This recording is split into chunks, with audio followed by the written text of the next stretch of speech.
D'abord, merci aux organisateurs. Je suis content d'être là, même si je suis un peu fatigué. Donc ça va être une conférence un peu détendue. Alors je vais commencer par vous poser une ou deux questions. Qui dans la salle, n'ayez pas peur hein, si c'est non, c'est pas grave, mais qui dans la salle a lu ce livre-là, La guerre des États-Unis contre l'Europe? Vous êtes quelques-uns. Qui dans la salle m'a déjà entendu présenter ce livre en conférence? Ah, d'accord, donc vous êtes un certain nombre. Ok, ok, ok. Bon, je vais essayer de prendre les choses sous un angle un peu différent. Alors d'abord le premier point. Comment est-ce qu'on en est arrivé à cette situation des... Ah vraiment? J'ai cru que c'était... Ah, pas mal. Bon, comment on en est arrivé à cette situation paradoxale où les États-Unis, qui sont censés être les alliés des Européens, qui auraient sauvé l'Europe du nazisme durant la Seconde Guerre mondiale, comme vous le savez tous, comment en sont-ils arrivés à mener cette guerre contre l'Europe? Et d'abord, quelle est la nature de cette guerre? Il faut revenir à la nature des États-Unis. Dans mon ouvrage, là je vais être assez bref, je présente une typologie de domination géopolitique. Il faut commencer par le commencement. Tout le monde parle des États-Unis comme étant un empire. Alors j'explique que les États-Unis ne sont pas un empire, c'est un hégémone. Donc il faut revenir à l'Antiquité pour comprendre ce système de domination. L'archétype de l'empire, c'est Rome. Rome, ça part de la cité, les Romains conquièrent la péninsule italienne, puis ils s'étendent. Bien sûr, ils se sont étendus par le feu, enfin par le fer plutôt, et le sang, mais toujours avec cette idée d'intégration des populations étrangères au sein de leur empire. Donc il y a une dimension horizontale égalitaire. Il y a Rome, la cité de Rome, et il y a l'Empire romain. Et il y a dans la dimension impériale un fondement extrêmement important, c'est-à-dire que les peuples dominés, les zones dominées doivent profiter des avantages de l'Empire, notamment l'enrichissement et l'intégration culturelle. Les populations étrangères pouvaient devenir romaines. Donc il y a une dimension aussi universelle, universaliste dans l'Empire.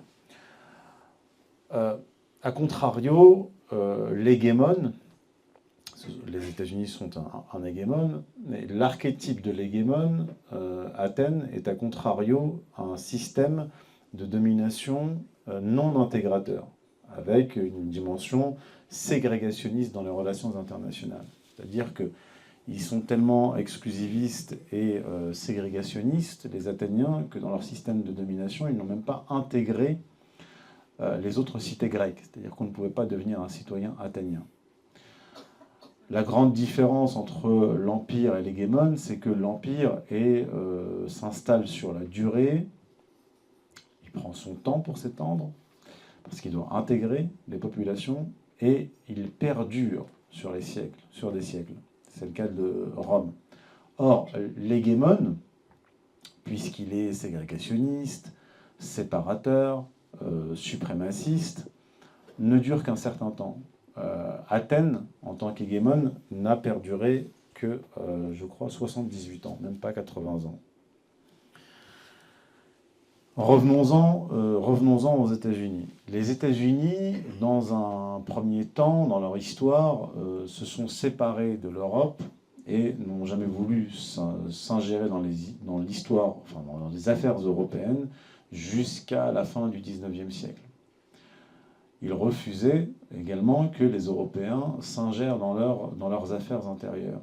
Donc l'Atlantique était une sorte de barrière séparatrice entre ces Américains qui se considéraient d'une certaine façon comme un peuple élu, supérieur, mais aussi pur, en tout cas avec une Amérique pure qui n'a pas été contaminée par le péché du vieux continent. À la fin du XIXe siècle, début du XXe siècle, ils vont basculer dans dans un hégémonisme messianique.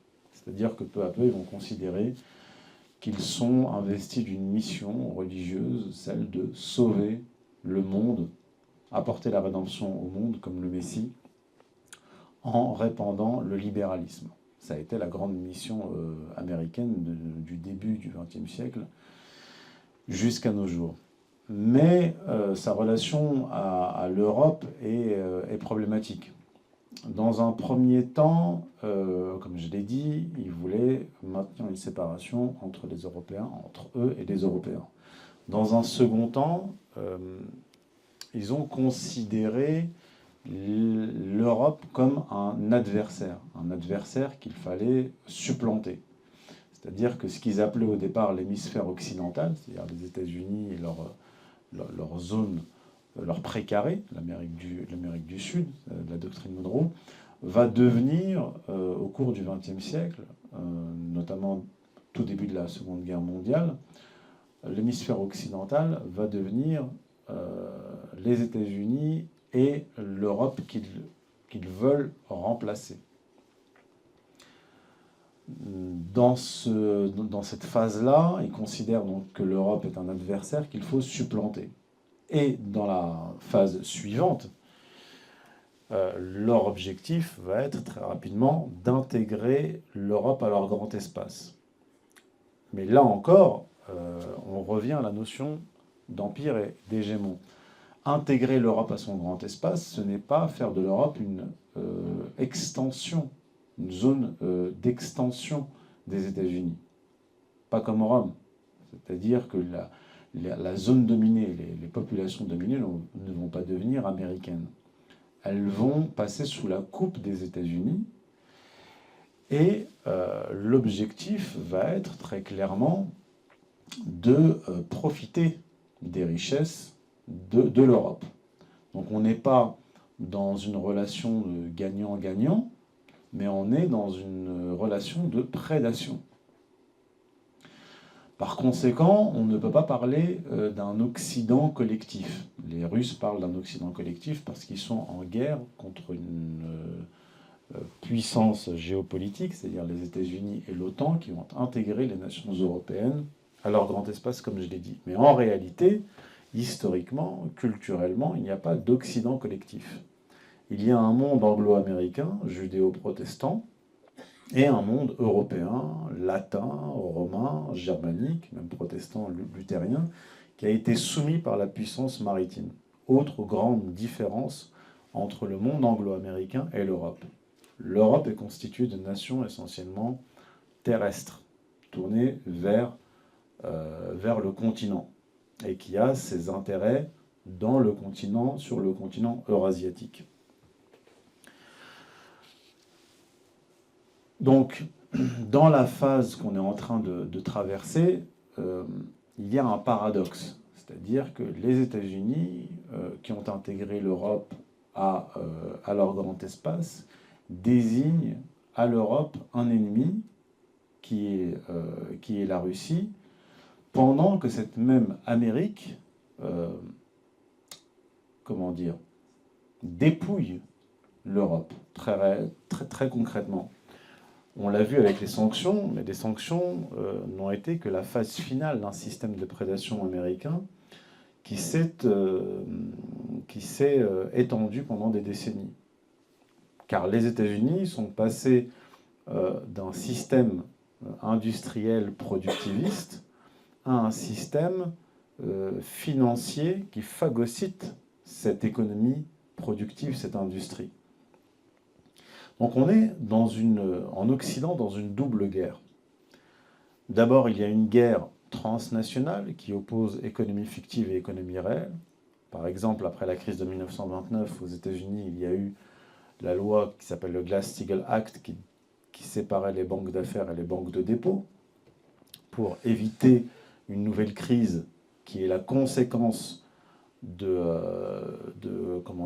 l'utilisation de la richesse réelle par l'économie fictive, à savoir la finance. Mais peu à peu, cette finance a repris le pas sur l'économie réelle, et peu à peu, notamment dans les années 70, 80, cette économie fictive couplé au système de libre-échange, a miné l'économie américaine, avec notamment les délocalisations.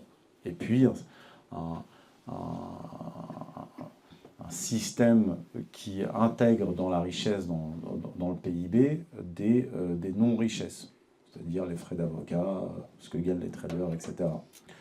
Donc c'est un monde de l'abstraction économique qui a pris le pas sur la réalité économique qui est une réalité matérielle.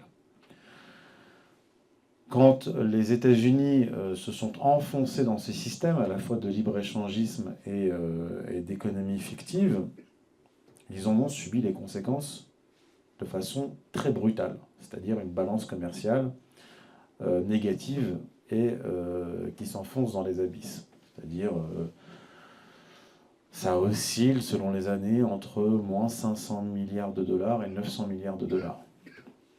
Donc vous avez un système économique, une haute finance, qui dévore de l'intérieur l'économie américaine. Et l'Amérique demeure une puissance militaire mondiale avec l'Europe comme étant son grand espace, c'est-à-dire son espace dominé. Par conséquent, quand vous avez la finance qui dévore l'économie réelle de l'Amérique, eh bien l'Amérique, en tant que puissance hégémonique, doit compenser cette destruction économique interne. Donc elle va aller chercher des richesses ailleurs. D'ailleurs, la crise de 2008 s'est soldée par l'évaporation de capitaux venant d'Europe et du Japon, c'est-à-dire de l'argent déversé dans la bourse américaine et qui ont été dilapidés. Donc ça, c'est un des versants de la prédation économique. Et on l'a vu avec les sanctions économiques, donc vous voyez, là je reviens aux sanctions économiques. Les Américains, dans une guerre contre la Russie, pour des raisons de domination géopolitique qui renvoient à la tradition britannique qui a été prolongée par les Américains, à savoir la domination de ce grand espace le plus riche du monde, l'Eurasie, qui passe par la domination du Heartland, c'est-à-dire tout ce qui est au sud de la Russie et qui implique la destruction de la Russie. Donc ça, c'est un des objectifs stratégiques de longue durée. Parallèlement à la mise en œuvre de cet objectif qui n'a pas été atteint, puisqu'on le voit, ils sont en train de s'épuiser dans une guerre contre la Russie, parallèlement à cela, ils continuent le dépeçage des pays européens. C'est-à-dire que les sanctions économiques qui ont été imposées à la Russie ont surtout frappé les économies européennes. Et ce faisant, les Américains ont accentué, notamment les holdings américains, ont accentué le rachat de grandes entreprises européennes.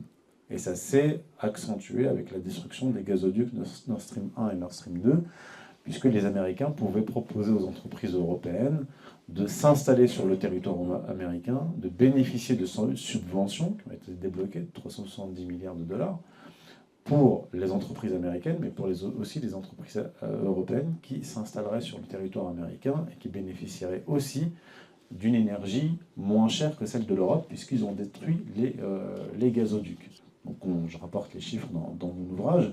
C'est véritablement un dépeçage qui s'est accéléré avec cette guerre contre la Russie et donc ils ont fait d'une pierre plusieurs coups, puisqu'ils ont fait tomber un rideau de fer de nouveau, séparant l'Europe et la Russie et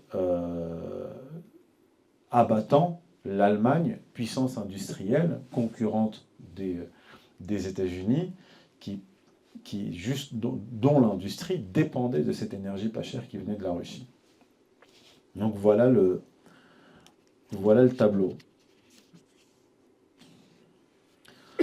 Donc cette guerre contre la Russie a également été un révélateur de l'épuisement de l'Occident, puisque la guerre en Ukraine opposant l'OTAN et la Russie est aussi une guerre entre deux machines industrielles, entre deux complexes militaro-industriels, ceux de tout l'Occident contre celui de la Russie. Et on le voit actuellement, c'est l'appareil militaro-industriel et bien sûr l'armée russe qui sont en train de remporter cette guerre. Et cela va avoir des conséquences. j'en parle depuis le début de la guerre, mais ça va finir par s'accentuer. C'est-à-dire que vous avez en parallèle de cet épuisement américain et occidental une rétractation à l'échelle mondiale, c'est-à-dire de la capacité des États-Unis à dominer le monde comme ils l'ont fait durant la longue séquence unipolaire après la décomposition de l'Union soviétique. Ça, c'est une dimension importante. Aussi, l'épuisement économique, et qui est aggravé par les sanctions économiques imposées par les États-Unis, qui accélère un processus enclenché depuis plusieurs décennies, c'est-à-dire la destruction des classes moyennes. La destruction des classes moyennes est un objectif de l'oligarchie occidentale. Mais c'est un objectif et également un danger, puisque la stabilité d'un pays, la stabilité donc d'un État, dépend de la stabilité de l'existence d'une classe moyenne. Or, la destruction des classes moyennes va provoquer des secousses internes dans les pays, notamment dans ces pays occidentaux en guerre contre la Russie.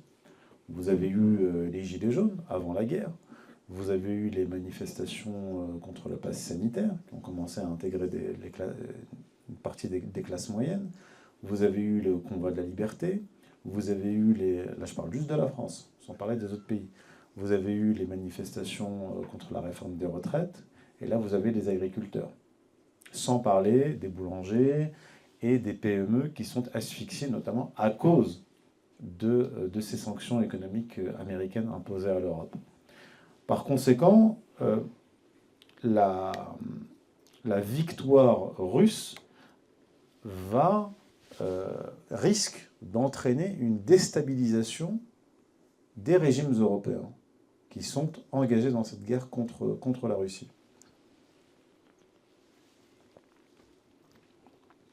Cela affaiblit également l'Amérique, qui est dans un état avancé d'épuisement économique, et cet épuisement économique peut conduire à des phénomènes comme la sécession. Là, on l'a vu récemment avec le Texas. Donc, on est dans un processus de décomposition de cet Occident collectif, c'est-à-dire cet Occident, Europe, Amérique, monde anglo-américain qui domine l'Europe et qui détruit cette Europe. Et ça ressemble un peu à... alors bien sûr, les choses ne vont pas du tout se passer de la même façon. C'est une autre histoire, c'est une autre séquence, c'est un autre espace géographique, c'est un autre espace culturel. Mais lorsque l'Union soviétique était essoufflée, c'est-à-dire essoufflée économiquement, lorsque les peuples soviétiques ne croyaient plus dans le communisme, eh bien, la guerre en Afghanistan, qui a été d'ailleurs provoquée par les Américains, a accéléré ce processus de décomposition. Et ça a mené à l'effondrement de l'Union soviétique. Eh bien, ce qui se passe en Occident, c'est un peu l'effet miroir. C'est-à-dire que cette fois, on a une Russie dont la population est 2 fois inférieure à celle des États-Unis, mais qui produit 2 fois plus d'ingénieurs par an. La Russie qui est dans le plein emploi, c'est-à-dire qui s'est industrialisée très massivement. D'ailleurs, le problème maintenant de la Russie, c'est un problème démographique, c'est-à-dire qu'ils n'ont pas suffisamment de main-d'œuvre pour assurer le fonctionnement de leur industrie. Si on regarde les chiffres de la Banque mondiale et de la CIA, le PIB en parité de pouvoir d'achat de la Russie est égal à celui de l'Allemagne et va certainement dépasser celui de l'Allemagne puisque l'Allemagne est en cours d'effondrement économique. Donc on a un Occident qui est essoufflé, qui est phagocyté par l'économie fictive, qui a délocalisé son industrie, notamment en Chine, ce qui a permis à la Chine de s'industrialiser, de monter en gamme et de devenir une grande puissance industrielle et commerciale, qui est face donc à une Russie qui, elle, a une solidité économique, une solidité politique, et qui risque de subir un peu ce qu'a subi l'Union soviétique à la fin des années 80. Ça va conduire à une situation chaotique selon les pays. Bon, on a vu que les agriculteurs en révolte, ça concerne la France, ça concerne les Pays-Bas, ça concerne l'Allemagne. La crise des classes moyennes, ça concerne la majorité des pays européens. L'asphyxie des PME, PMI, ça concerne aussi la majorité des pays européens, notamment ceux qui sont industrialisés. Donc on voit le même phénomène qui touche les pays les plus importants d'Europe, et y compris les États-Unis. Les mêmes causes produisent les mêmes effets, à peu près. Parce qu'en fonction de la culture, de l'histoire du pays, les conséquences seront différentes. Par conséquent, j'arrive à la conclusion, comme ça on va pouvoir avoir un échange, des questions-réponses suffisant, parce que je sais que les gens aiment poser des questions, avoir des réponses, et sont frustrés quand la séance de questions-réponses est courte. Donc je vais arriver à ma conclusion sous forme de questions. La question est la suivante. Comment est-ce que l'Europe, qui a été intégrée au grand espace des États-Unis, va pouvoir se sortir de cette situation de vassalité, de destruction économique par les États-Unis, et revenir dans l'histoire? La première condition, c'est la récupération de la souveraineté. La souveraineté des pays européens a été confisquée en grande partie par les États-Unis. Parce que le système hégémonique classique, c'est cela. C'est aussi la confiscation de votre monnaie. C'est ce que faisaient les Athéniens. Ils imposaient aux cités grecques dominées d'utiliser la monnaie athénienne. Avec les États-Unis, c'est le même principe, mais avec un système plus sophistiqué.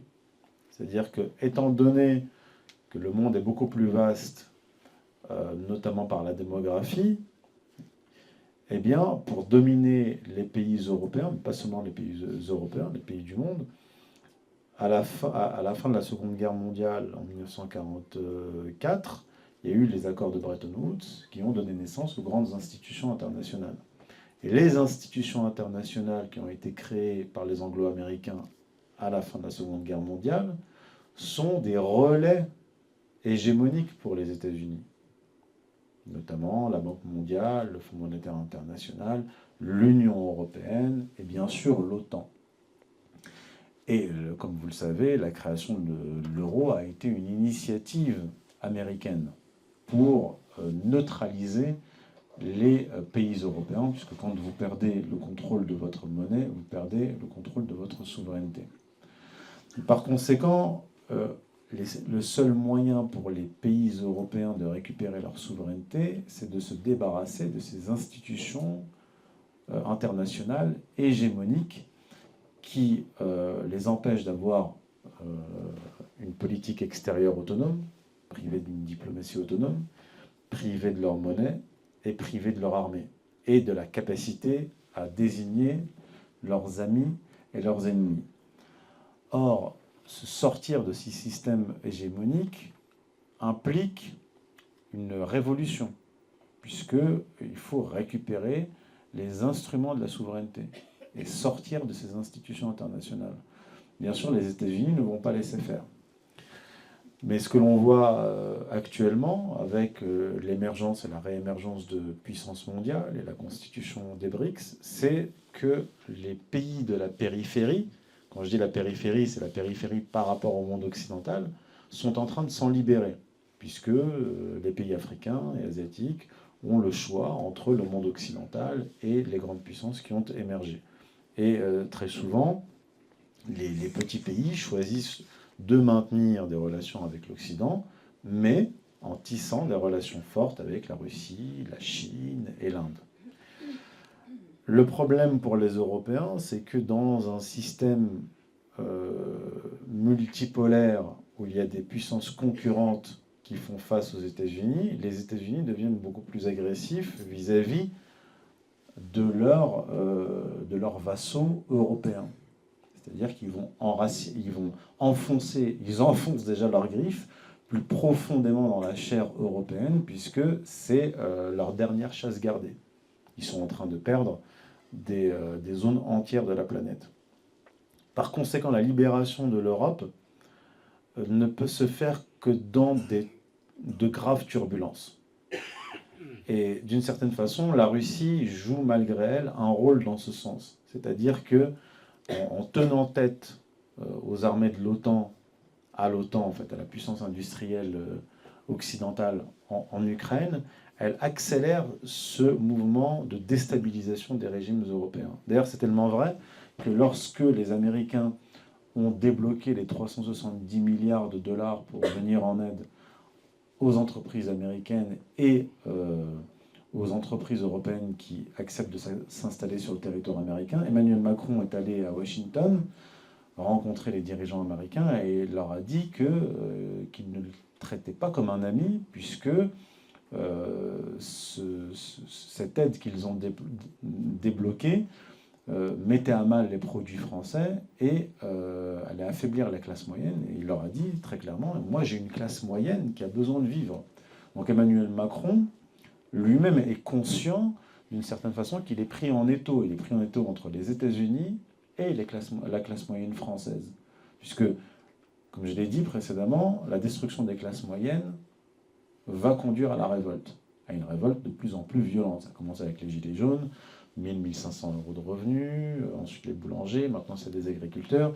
Donc quand vous détruisez l'économie de votre pays, il faut vous attendre à ce que s'agrègent les différentes catégories sociales, socio-professionnelles contre vous. Donc là, c'est plus simplement les infirmières par-ci, les fonctionnaires par-là qui sortent pour manifester. C'est quand on additionne les différentes catégories populaires, enfin les différentes catégories économiques et sociales, vous allez avoir la majorité de la population contre vous. Ça ne veut pas dire que tous les Français vont sortir dans la rue, mais une partie des Français sortent dans la rue et sont soutenus par le reste qui reste chez eux. Donc vous allez avoir ce phénomène-là qui va se multiplier en Europe. Par conséquent, il est évident que la voie de sortie ne sera pas démocratique. Elle se fera très certainement dans des turbulences, dans des révoltes et dans de la violence, et dans de l'opposition très radicale et très violente entre l'oligarchie qui contrôle, l'oligarchie occidentale qui contrôle les appareils d'État des pays occidentaux et les peuples. Donc je conclurai là-dessus, sur cette note à la fois d'espoir et, et un peu sombre. Mais ce qu'il faut bien comprendre, c'est que vous ne pouvez pas, dans cette situation-là, situation grave sur le plan religieux, sur le plan économique et social, sur le plan géopolitique, de graves tensions, avec des marionnettes qui sont mises à la tête des États européens pour servir de fusible et dont la vie est en danger, puisqu'ils se sentent très clairement en danger, physiquement, la tension ne peut qu'augmenter. Et ils sont poussés par leur patron pour aller au bout du programme de destruction des classes moyennes européennes et occidentales. C'est véritablement une guerre à mort. Le danger, c'est que ces gens-là qui se sentent menacés par leur propre peuple, contre qui ils sont en guerre, le danger, c'est que l'issue pour eux soit une guerre directe, une confrontation directe avec la Russie, qui est une puissance nucléaire. Toute la question est de savoir s'il y aura des révoltes populaires qui mettront à mal ces régimes avant une confrontation directe avec la Russie. Parce que si la Russie est menacée sur son territoire, sa doctrine militaire actualisée comprend une frappe nucléaire tactique contre les pays qui la menacent. Donc il faut bien comprendre que dans ce contexte-là, la Russie n'est pas une ennemie géopolitique, elle est l'ennemi géopolitique des Anglo-Américains ennemi historique des Anglo-Américains, mais elle a une compatibilité, notamment économique, avec les pays d'Europe. Et si les Européens ne se libèrent pas de cette hégémonie anglo-américaine, donc de ces Anglo-Américains qui sont en guerre à mort contre la Russie, ce sont les Européens eux-mêmes qui subiront les conséquences de cette guerre contre la Russie. Donc je terminerai là-dessus, je laisse la place aux questions-réponses.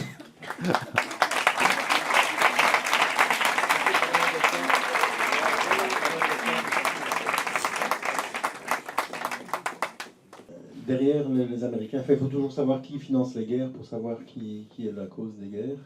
Et on parle souvent du Forum économique mondial et on sait qu'il est dirigé plus ou moins par les Américains puisqu'il a fait ses études aux États-Unis. Klaus Schwab, c'est ça? Klaus Schwab, oui. Et donc, qu'est-ce que vous pensez du Forum économique mondial qui est dirigé par les États-Unis? Alors, je ne sais pas si c'est l'État américain qui le dirige ou si c'est l'oligarchie anglo-américaine. Il me semble qu'effectivement, Klaus Schwab se dit lui-même l'héritier intellectuel d'Henry Kissinger. Donc, bien sûr qu'il y a des liens entre le Forum économique mondial, mais je dirais que le Forum économique mondial, il n'a pas de puissance en lui-même. Le Forum tout seul ne décide de rien. Mais c'est une belle vitrine, à la fois visuellement, on voit qui dirige le monde occidental, c'est-à-dire des octogénaires qui détestent leur peuple, et qui, alors moi j'ai lu son livre, là, The Great Reset, qui propose une destruction de l'économie pure et simple, disparition de pans entiers de l'économie occidentale. Dans tel secteur, il faut supprimer 75% des salariés, dans tel autre secteur, 50%, et ainsi de suite. Enfin, ça fait penser un peu à une caste déclinante qui pratique le sacrifice de masse, un petit peu comme les Aztèques, qui pratiquaient le sacrifice économique. C'est-à-dire que les Aztèques, à l'époque, avaient trop de prisonniers, trop d'esclaves, et ils étaient inutilisables sur le plan économique. Et il y a un excellent ouvrage de Georges Bataille sur le sujet qui s'appelle La part maudite, et qui explique ce système sacrificiel, pas seulement chez les Aztèques, mais chez un certain nombre de peuples qui se débarrassaient de cette part maudite, c'est-à-dire un surplus d'énergie, un surplus de richesse dont on se débarrasse. Et pour le faire, on s'engage dans un rituel sacrificiel. Alors je ne dis pas que les dirigeants actuels sont des Aztèques, mais la destruction systématique du système économique occidental et de cette guerre économique menée aux classes moyennes, comme le montre très bien d'ailleurs le géographe Christophe Guilluy, dans ses ouvrages où il traite de la France périphérique, donne bien une idée de la mentalité et de la vision du monde qu'ont ces dirigeants. D'ailleurs, un conseiller de Klaus Schwab, qui est l'Israélien Yuval Noah Harari, parle lui d'homo deus, c'est-à-dire d'homme-dieu. Donc il dit que les dirigeants, le haut de la société sont des hommes-dieux, et que nous autres, nous sommes ce qu'il appelle des inutiles. Voilà. Donc c'est le conseil de Klaus Schwab. Mais il y en a d'autres. Hein. Alors, c'est pas des philanthropes. Question suivante. Alors, je ne sais pas qui a posé les questions dans l'ordre, je ne sais pas. Ok. Moi, je voulais, est-ce que c'est pas une stratégie des peurs, de la peur simplement? Je sais qu'ils sont capables de tout. Quand on a vu l'opération Gueulen après-guerre, je ne sais pas si vous connaissez, non? Eh bien, les Américains ont utilisé les nazis comme espions. Et le KGB a dit, ouais, mais attends, si les Américains ont utilisé les nazis, nous aussi. Mais ils étaient des très mauvais espions, des bons tueurs, élimination, mais pas des bons espions. Donc, c'était un peu un échec. Mais ils sont capables de tout dans ces stratégies. Et on sait que l'Europe est placée avec des anciens nazis aussi. Donc, voilà. Est-ce que c'est quand même pas leur petit conflit business et en fait, en même temps, ils nous détruisent, ça c'est certain, et nous utiliser, puisque le transhumanisme, etc. Mais est-ce que c'est pas aussi quand même une partie pour nous faire peur? Faudrait préciser la question parce que...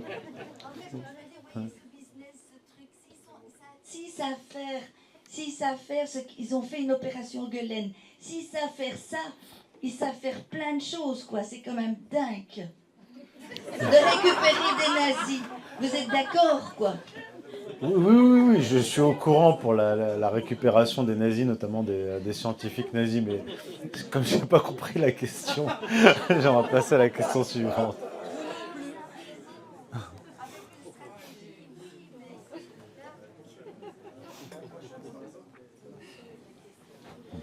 Merci.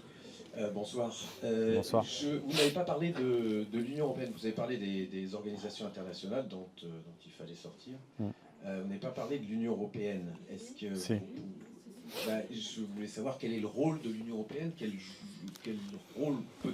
rôle joue-t-elle et quel rôle pourrait-elle jouer par exemple? Alors, dans mon ouvrage, je cite une enquête qui a été publiée par Ambrose Evans Pritchard, qui est un grand reporter britannique, qui s'est fondé sur les documents déclassifiés de la CIA.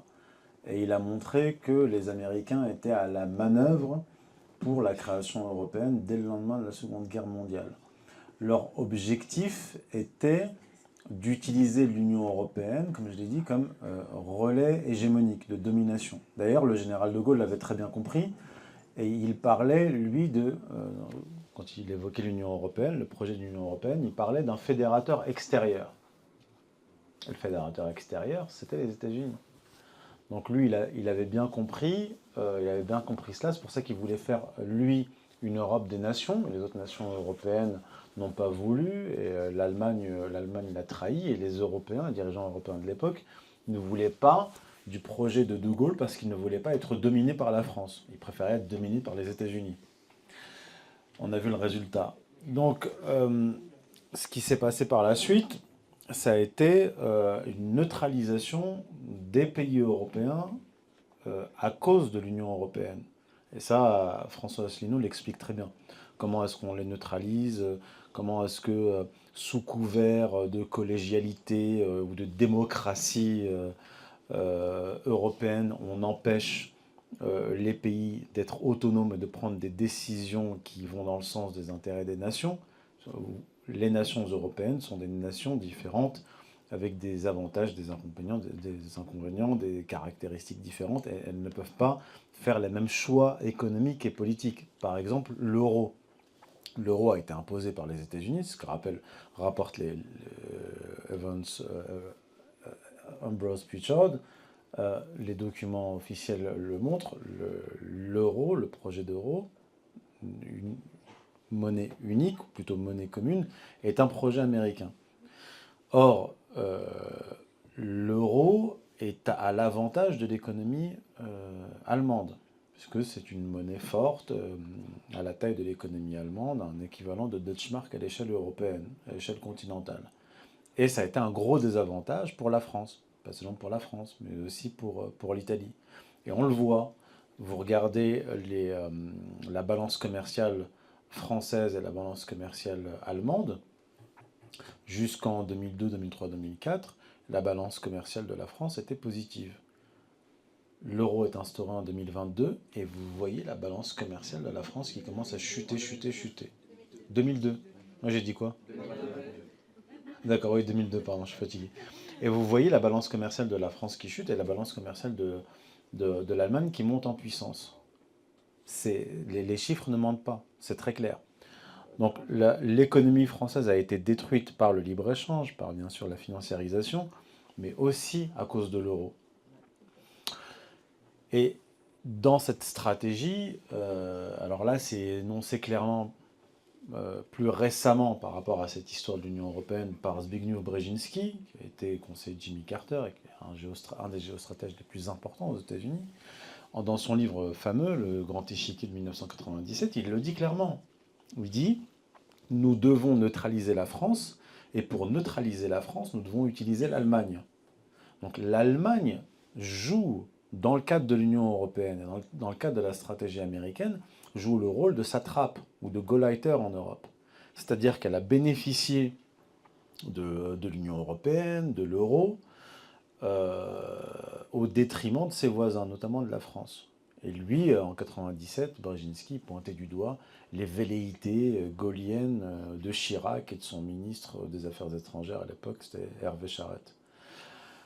Donc l'Allemagne a vraiment été utilisée dans ce sens-là. Mais maintenant, on est dans une autre phase.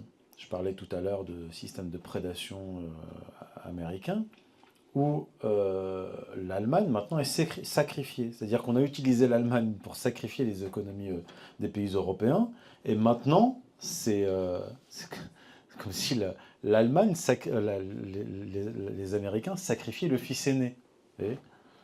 L'Allemagne. Et ils détruisent les gazoducs. Je veux dire, Biden a déclaré devant Olaf Scholz, en conférence de presse, si les Russes entrent en Ukraine, nous détruirons les gazoducs. Nous mettrons fin aux gazoducs. Il a dit ça en présence de Olaf Scholz. L'autre n'a pas sourcillé. 6 ou 7 mois plus tard, ils ont détruit les gazoducs. Je veux dire, ils l'ont annoncé, ils l'ont fait. Ils ont détruit l'économie allemande. Et les Allemands restent soumis, acceptent. C'est vraiment véritablement un sacrifice et ils acceptent d'être sacrifiés. Donc voilà en gros le rôle et l'utilité de l'Union européenne. Question suivante. C'est pas moi qui donne la parole. Hein. Oui, d'abord, merci pour la clairvoyance et la limpidité de votre discours. Merci. Ma question va être très courte. Est-ce que vous ne pensez pas que l'hégémon anglo-saxon, en tout cas moderne, est adossé, comme vous l'avez dit, à un système financier fictif? En gros, c'est l'endettement et la création monétaire, c'est-à-dire la fabrication du dollar à l'infini, puisqu'il y a toujours quelqu'un à l'autre bout du monde qui accepte ce dollar. Sinon, on aurait une hyperinflation lorsqu'on a une création monétaire excessive. Et l'endettement qui explose, sachant que les chiffres de l'endettement occultent également le volet hors bilan de l'endettement. C'est-à-dire que quand vous regardez par exemple un pays comme la France, l'endettement officiel, je pense pas me tromper, il est autour de 4 000 milliards bilantaire, mais vous avez également l'endettement hors bilan. Et celui de la France est aussi d'à peu près 4 milliards supplémentaires. Donc on est à peu près à 8 000 milliards. Ces chiffres ont été avancés par le petit-fils de Gaulle, qui est un financier. Et c'est le même phénomène que nous avons à peu près partout en Occident. Est-ce que vous ne pensez pas que le renversement, ou en tout cas la défaite de cet hégémon anglo-saxon passera par ce qu'il a constitué, c'est-à-dire ce système financier fictif, parce que de moins en moins de gens à travers la planète n'accepteront le dollar, on pourra de moins en moins créer de la monnaie, et de moins en moins de gens à travers la planète accepteront l'endettement, d'acheter de l'endettement occidental. Autrement dit, est-ce que le système ne va pas s'effondrer sur lui-même par ce qu'il a constitué à sa base? La réponse est dans la question. Vous voulez que je vous réponde oui. Mais pour rentrer un peu plus dans le détail, les Américains, comme je l'ai dit, étaient une puissance industrielle d'échelle mondiale. Au début du XXe siècle, si ma mémoire est bonne, l'économie américaine représentait, je crois, 15% de l'économie mondiale, voire plus. C'était vraiment une grande puissance industrielle. Elle a commencé à décliner les années 60, les années 70. Et qu'est-ce qui s'est passé dans les années 70 ? 71, Nixon découple le dollar et l'or. 71. Ouais.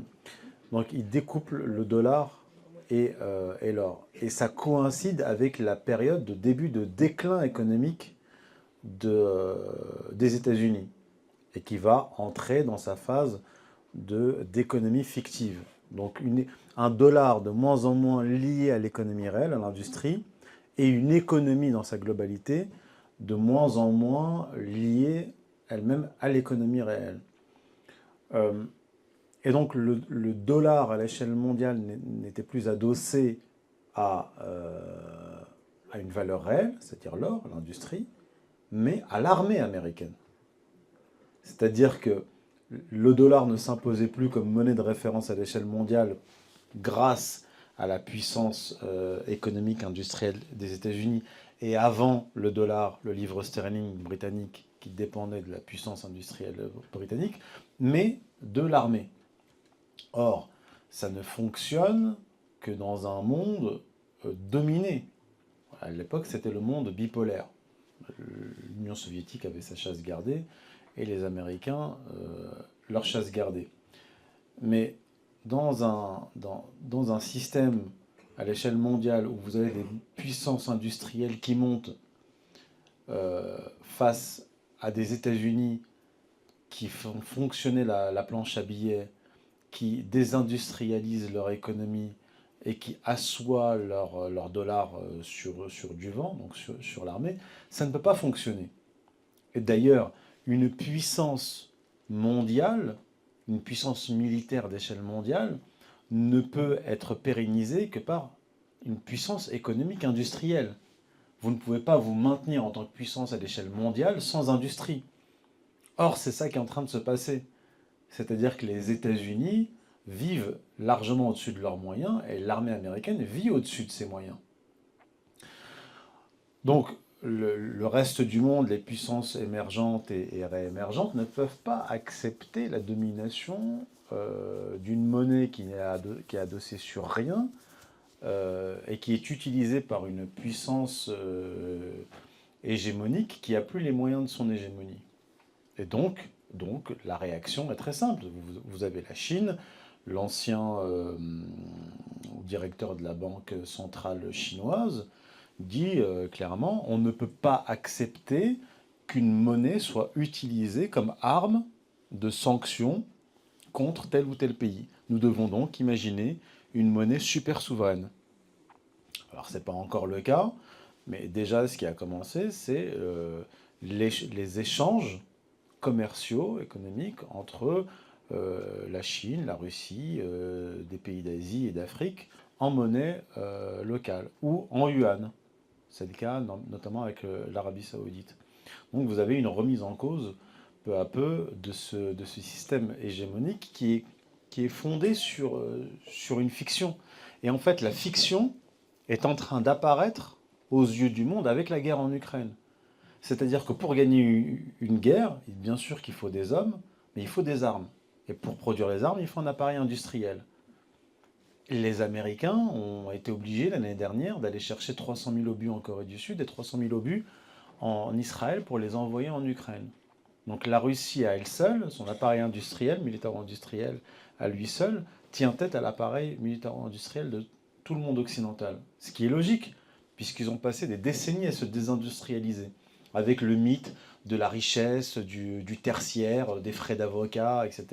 Mais le problème, c'est que quand vous faites la guerre, c'est pas avec des avocats que vous faites la guerre, ni avec des traders. Il vous faut une industrie. Question suivante. Oui, bonsoir. Bonsoir.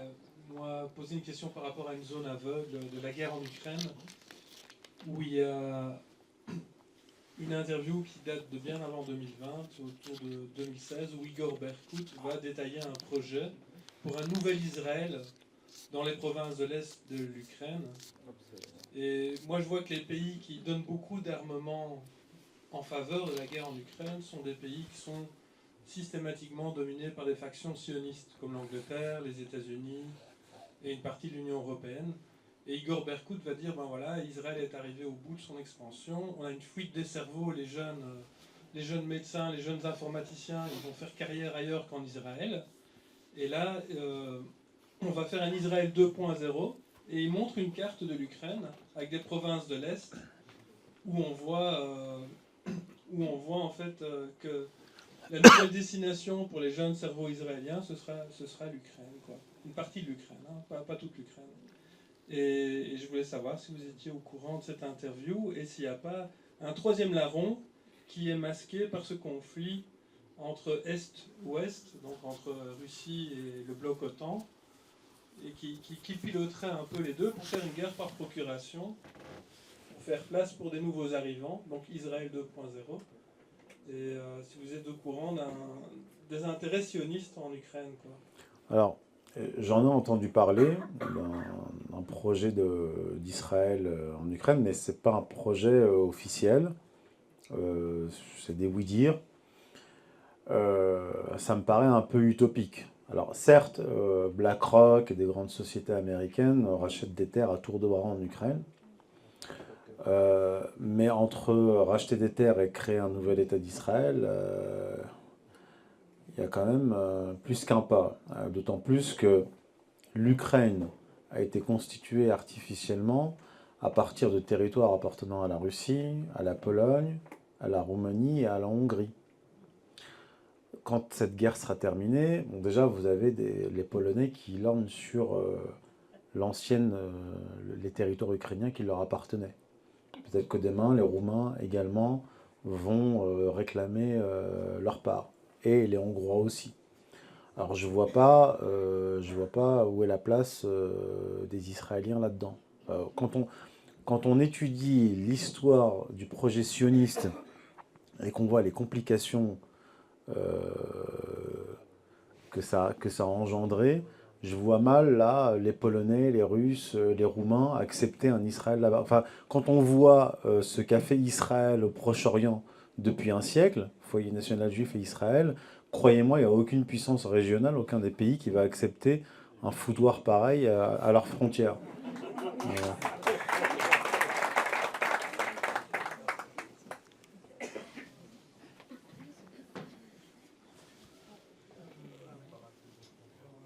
Bonsoir. Bonsoir. Oui, non, je suis un peu gêné, j'ai pas l'habitude de prendre le micro. Donc voilà, je vois qu'il y a ce phénomène où il y a le phénomène des BRICS où on voit que la plupart essaient d'éviter le dollar, l'utilisation des dollars dans les échanges. Et je me rappelle, étant gamin, à l'époque, on est rentré dans l'euro, on faisait un micro-trottoir dans les rues de New York et on posait la question de savoir qu'est-ce qu'ils pensaient de l'euro-dollar. Et je me suis dit, mais tiens, est-ce qu'on va pas nous sortir ça, l'euro-dollar? Est-ce que ça peut être encore une nouvelle stratégie pour nous imposer d'autres idées ou d'autres choses? L'euro-dollar. Moi, je crois pas, parce que une monnaie, c'est pas seulement un instrument d'échange. Une monnaie, ça colle à une nation. Et si les États-Unis ont imposé l'euro à l'Europe, c'est justement pour la neutraliser. Alors peut-être qu'il y a d'autres modalités. Moi, je ne suis pas économiste. Je ne sais pas trop techniquement comment ça peut se faire, ni à quoi ça servirait. Une destruction de l'euro au profit du dollar, oui, mais un euro-dollar, parce que ça implique un espace économique relativement homogénéisé.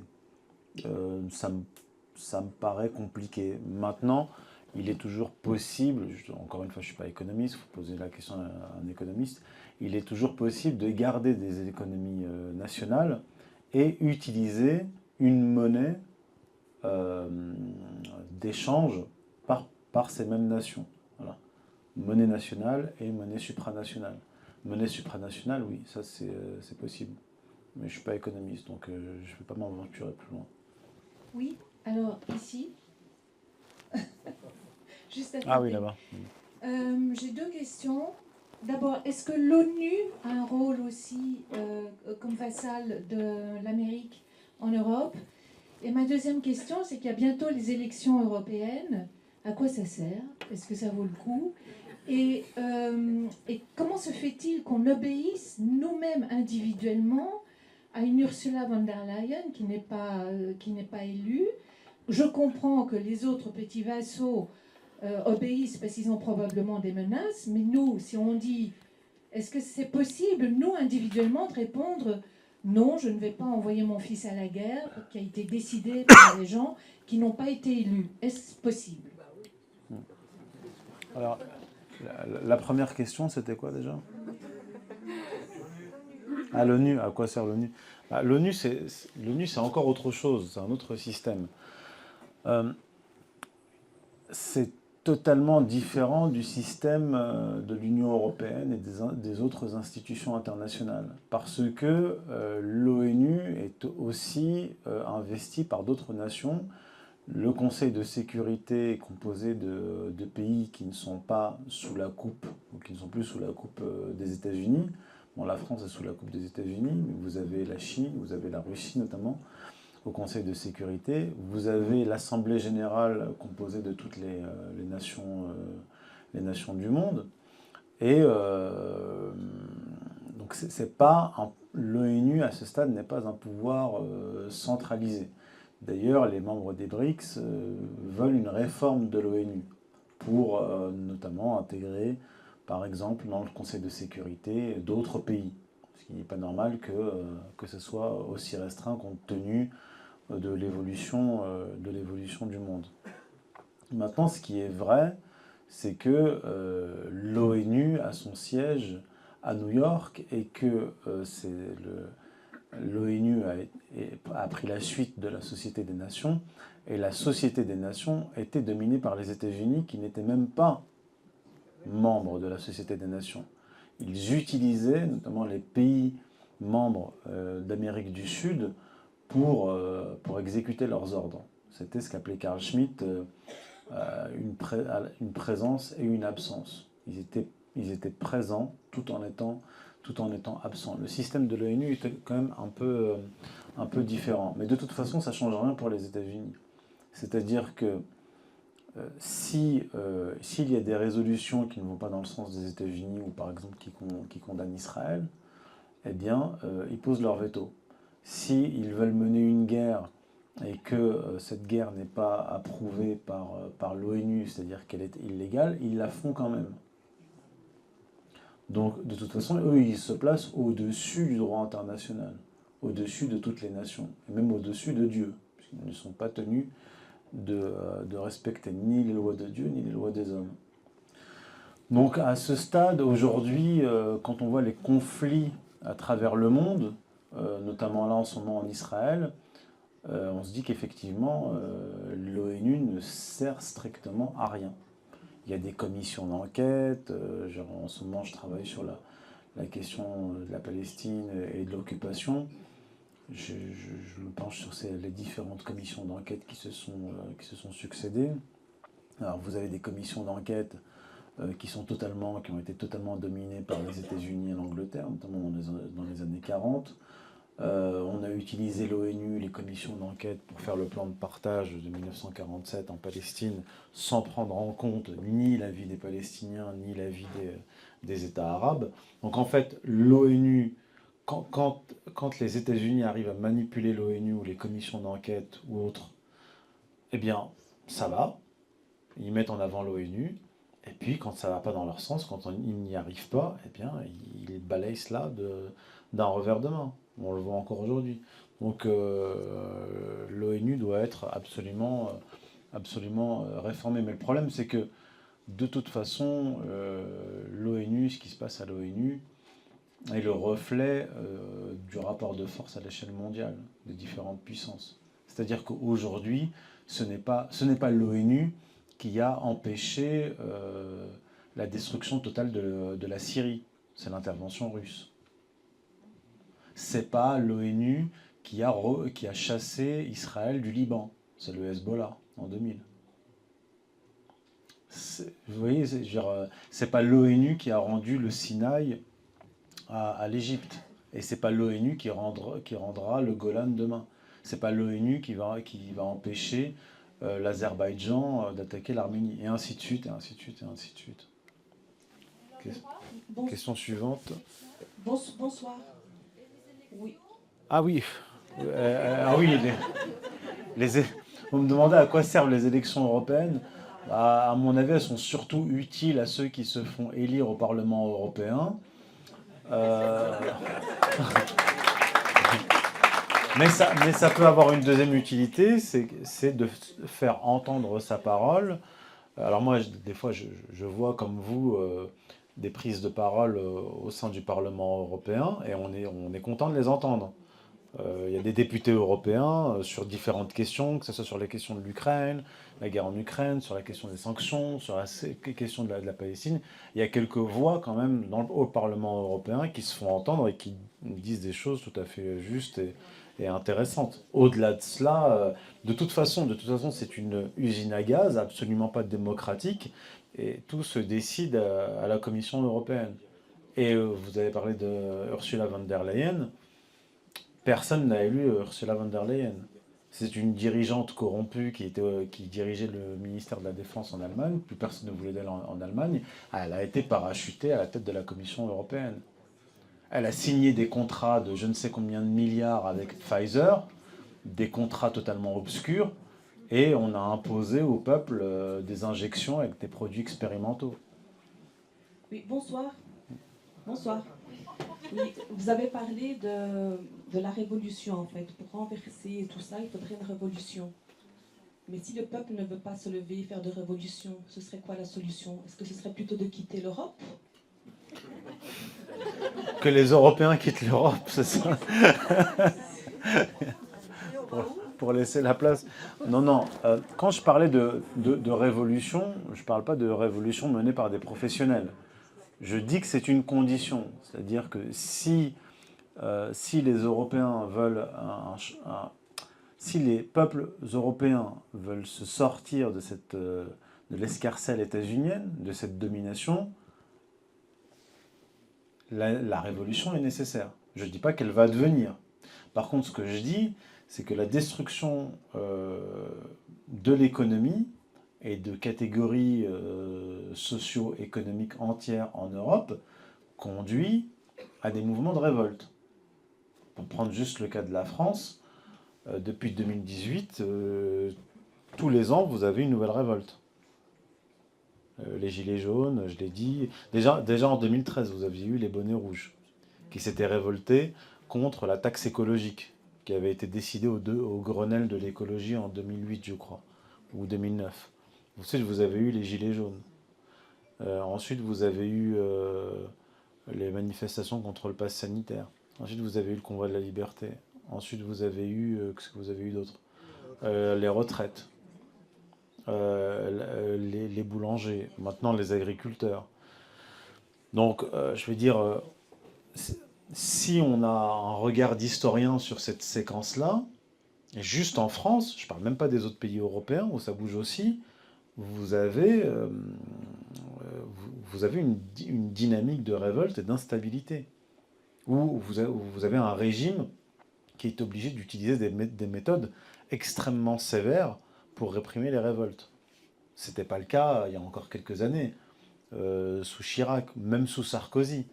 Vous avez eu des manifestations classiques, des violences policières classiques, mais avec Macron, c'est on arrache les mains, on crève les yeux, on envoie en prison pour X mois des gilets jaunes.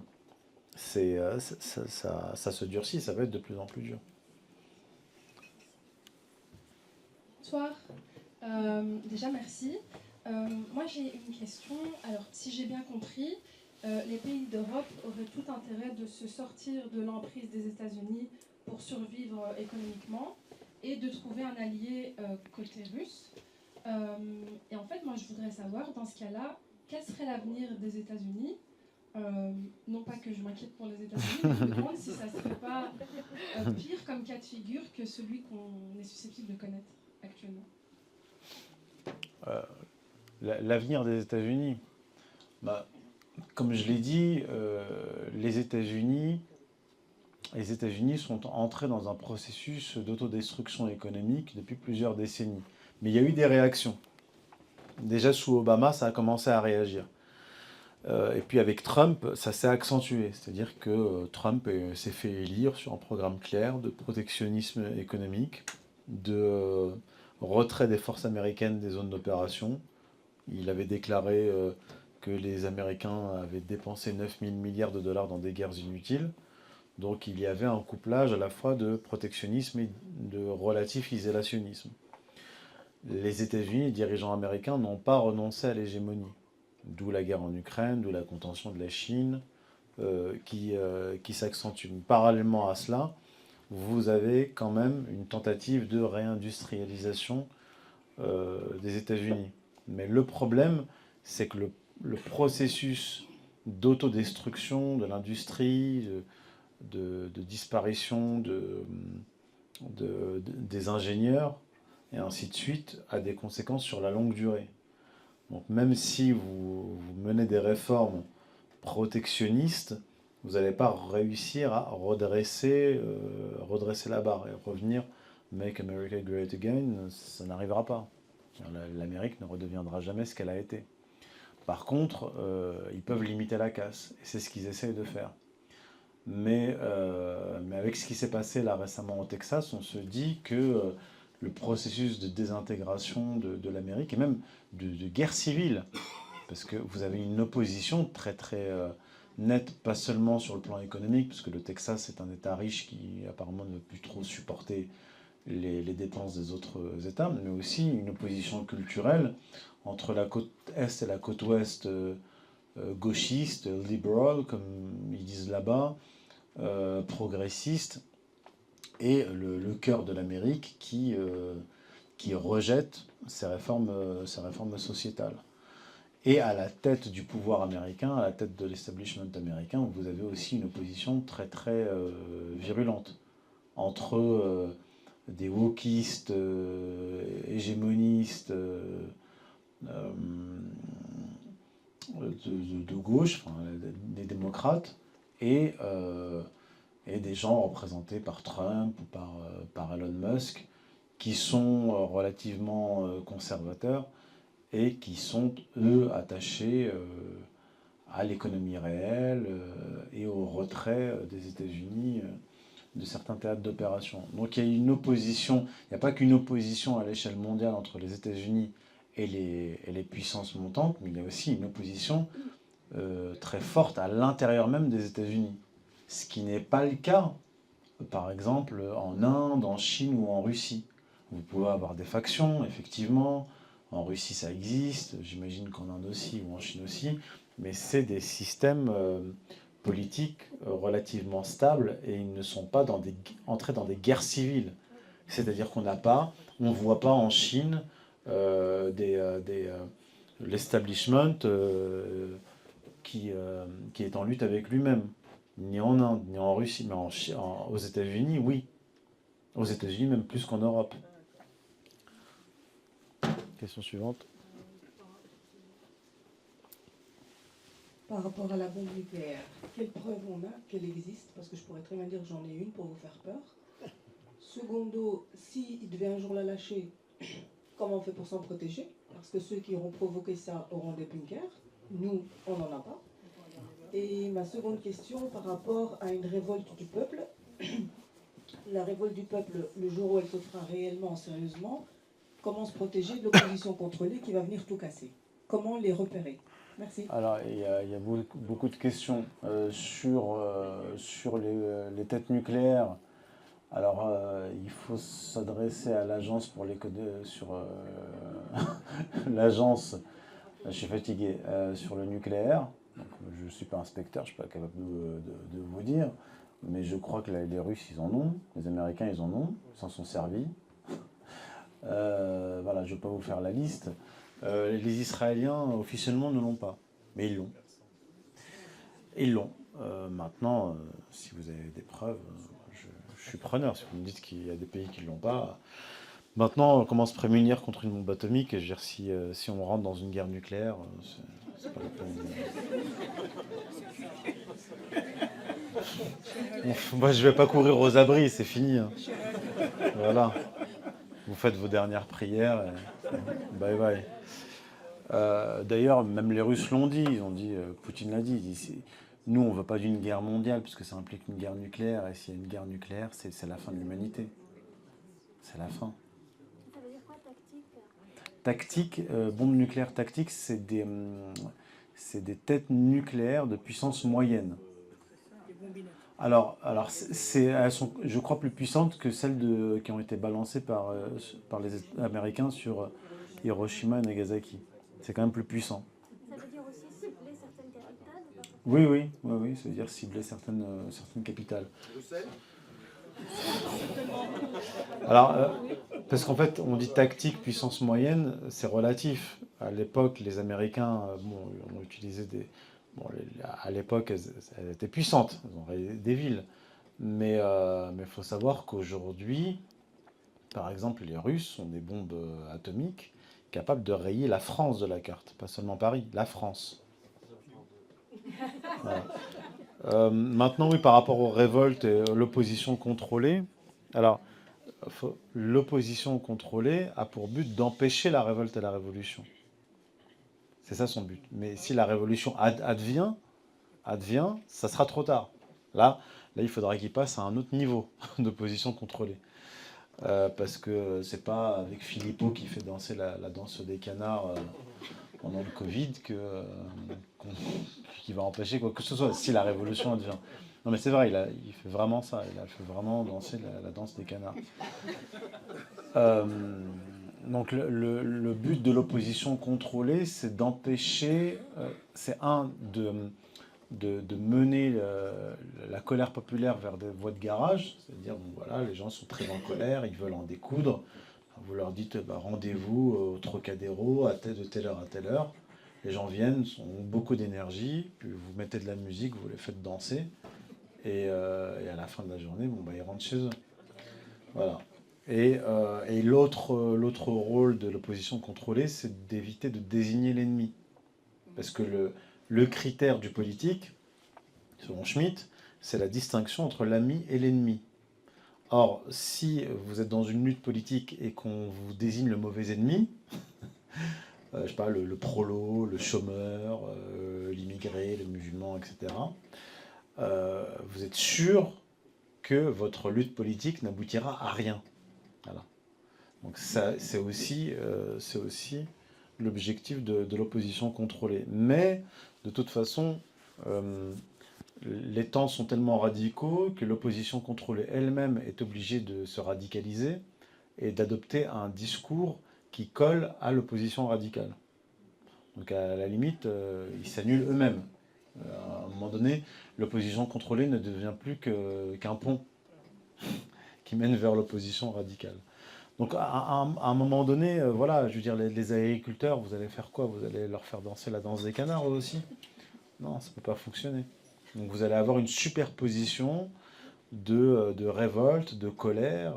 Je veux dire, l'opposition contrôlée, qu'est-ce qu'elle peut face à des gens qui gagnent 500, qui triment et qui gagnent 500 à 600 euros par jour, par mois.